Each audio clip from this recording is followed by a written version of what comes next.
We have one more practitioner before we get to the master candidates. And here I think we can maybe test whether we can hear Volker.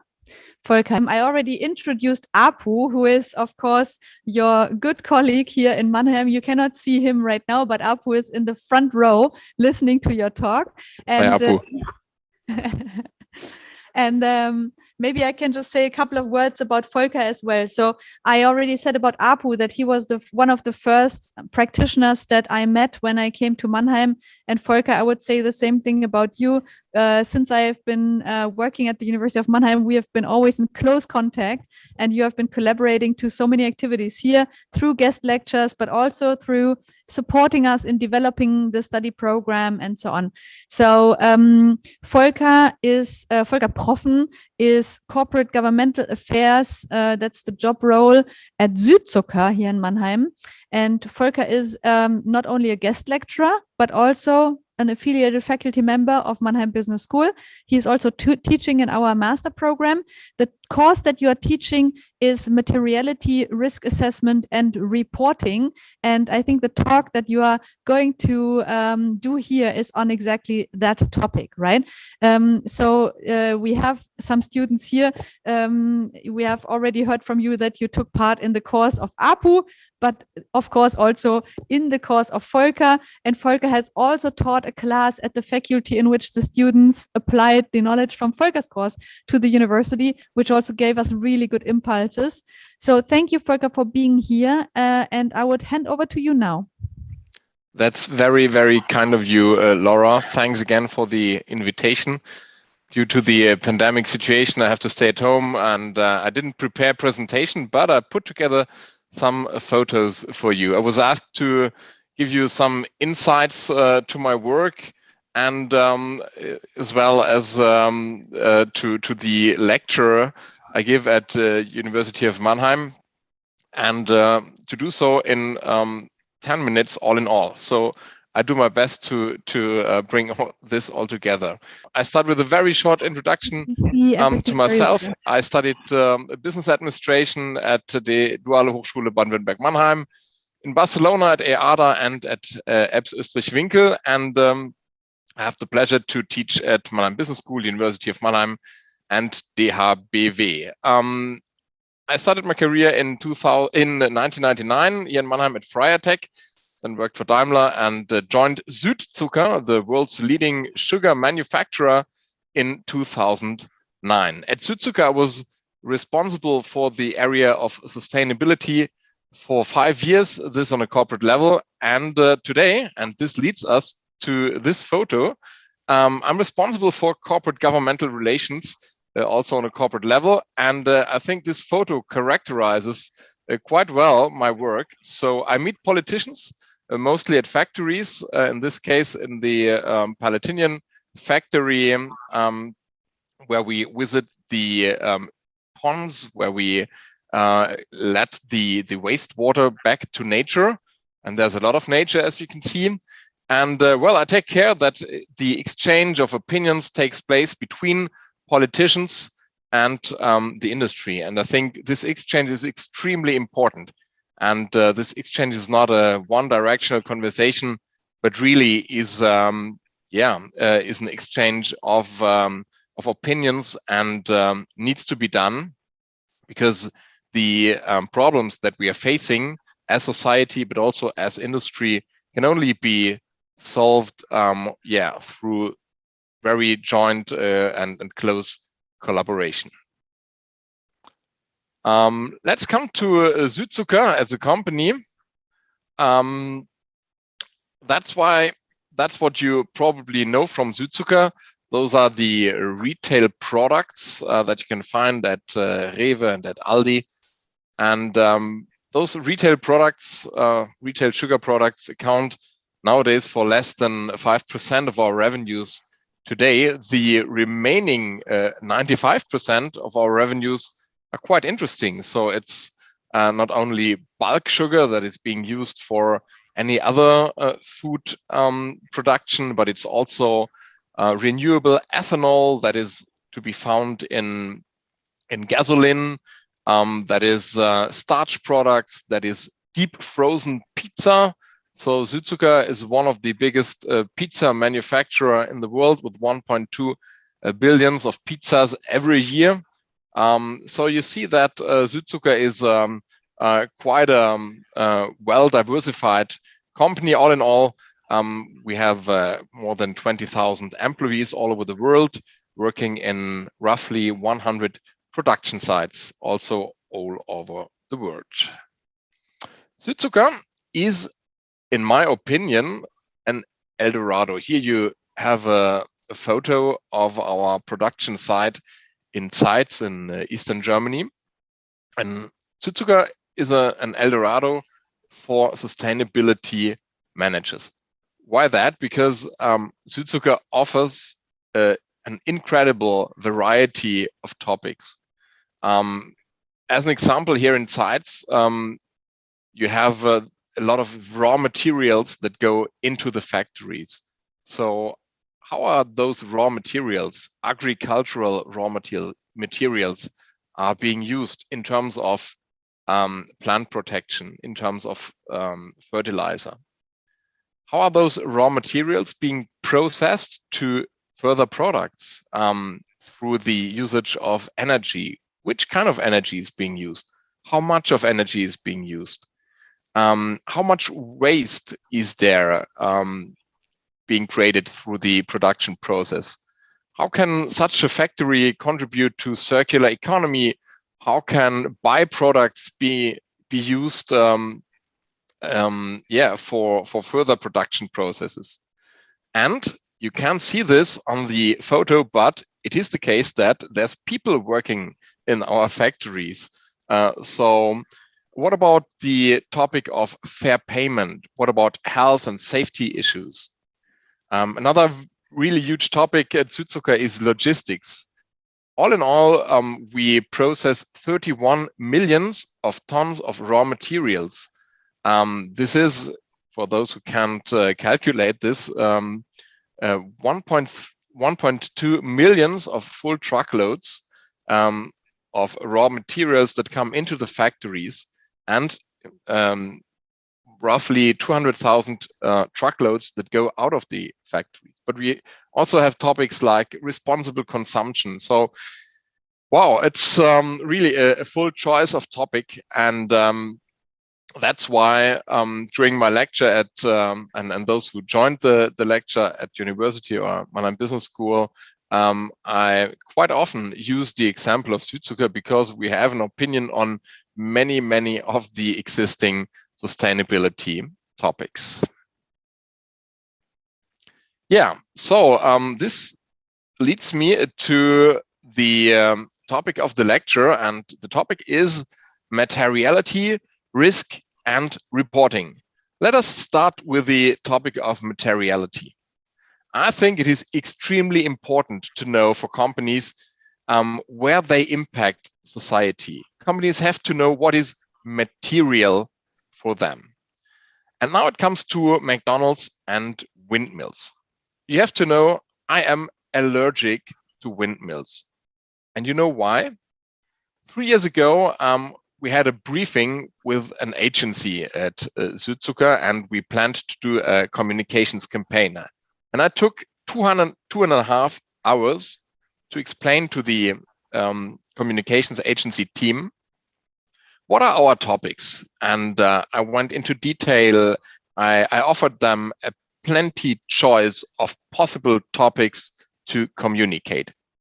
And you have to know one topic we don't have included in our topic portfolio is renewable electricity through windmills. And in their in their approach, what did they come up with? They came up with windmills. And since that day, I really hate windmills, and I see them everywhere. And since that day, windmills for me are a great example where companies fail to do a thorough materiality analysis. So let's have a very short look at McDonald's. I think they also would have many issues. So they have the issue of CO2 emissions in meat production. They have working condition problems. They have problems with waste from packaging. They have an issue with sustainable consumption, consumer health, and so on and so on. And what do they put on the first page of their report? They decide to go for windmills. So whenever you see windmills on reports, be cautious and think of me. Windmills are a clear sign that you have to take a closer look of materiality of the according company. All right, materiality, risk, and reporting. Let's come to risk. The financial sector sees sustainability increasingly as severe risk. What kind of risk is that? So first of all, of course, reputational risks. So how do customers of companies think about the way the company conducts business? Second, transformational risks. Is the business model of a company ready for a changing business environment? So in the sense of, will the energy a company uses be available in future?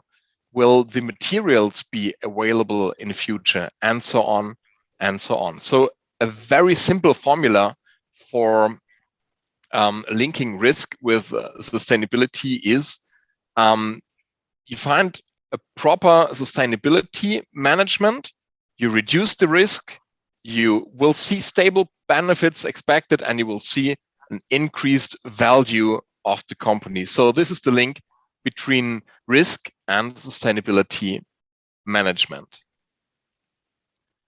Coming to the third pillar of my lecture, the topic of reporting.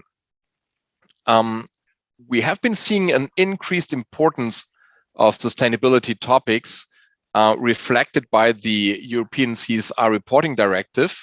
And since 2016, big companies are being forced to disclose not only on financials, but also on non-financials. And big companies are allowed to use or are being asked to use a standard like the Global Reporting Initiative Standard, GRI, like the UN Global Compact, or also like the SDGs.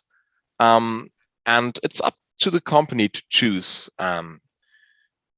Well, in the lecture, we reflect a bit on how to choose an appropriate standard, how to choose the topics within the standards, and yeah, we also think about how to use an annual report and the non-financial reporting within the annual report, not only as a burden, but also as a chance. Sorry.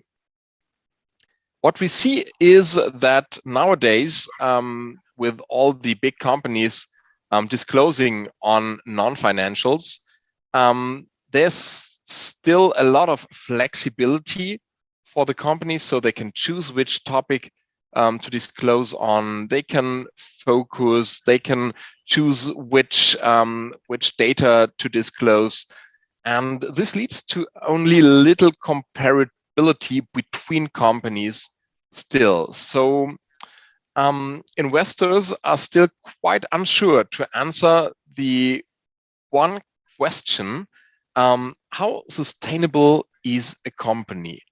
And yeah, investors sometimes are a bit lazy. So in their opinion, they would love to have a